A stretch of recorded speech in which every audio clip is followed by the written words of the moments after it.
የሐሞት ጠጠር በምን ይከሰታል? መፍትሄዎቹስ ምንድናቸው? ሰላም ጤና ይስጥልኝ። ዶክተር ኬኖ መሐመድ እባላለሁ። በኬርላንድ አጠቃላይ ሆስፒታል የቀዶ ሕክምና ስፔሻሊስት ሐኪም ነኝ። የሐሞት ጠጠር የሐሞት ከረጢት ውስጥ ጠጠሮች ምክንያት የሚፈጠር በሽታ ነው።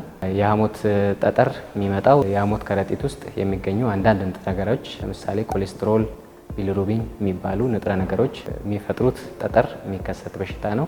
ሁሉም የሐሞት ጠጠር ያለበት ሰው ምልክቶች ላያሳይ ይችላል። እንደ አጋጣሚ ለሌላ ጉዳይ ሲመረመር ወይም ደግሞ እንዳለበትም ላያቅ ይችላል። የሐሞት ጠጠር ህመም የሚከሰተው የሐሞት ጠጠሩ የሐሞት ፈሳሹ መውጫ ቀዳዳን ሲደፍን የሚመጣ ህመም ነው። ህመሙ ከደቂቃዎች እስከ ሰዓታት ሊቆይ ይችላል።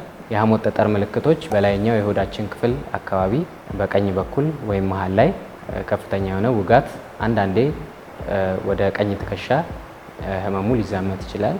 አንድ ሰው የሐሞት ጠጠር ያለበት ሰው ተደጋጋሚ ህመም ካመጣበት መፍትሄው የሐሞት ጠጠሩን ከነከረጢቱ በኦፕሬሽን ማስወገድ ይሆናል። ይህም በሁለት መልኩ ሊሰጥ ይችላል። በቀዶ ሕክምና ወይም ደግሞ በላፓራስኮፒ ትናንሽ ቀዳዳዎች በመፍጠር በመሳሪያ በመታገዝ ሐሞት ጠጠሩን ከነከረጢቱ ማስወገድ ይቻላል ማለት ነው። ከላይ ምልክቶች ያሉበት ሰውና የሐሞት ጠጠር እንዳለበት የተነገረው ሰው ይህንን አገልግሎት በኬርላንድ ሆስፒታል ማግኘት ይችላል። አመሰግናለሁ።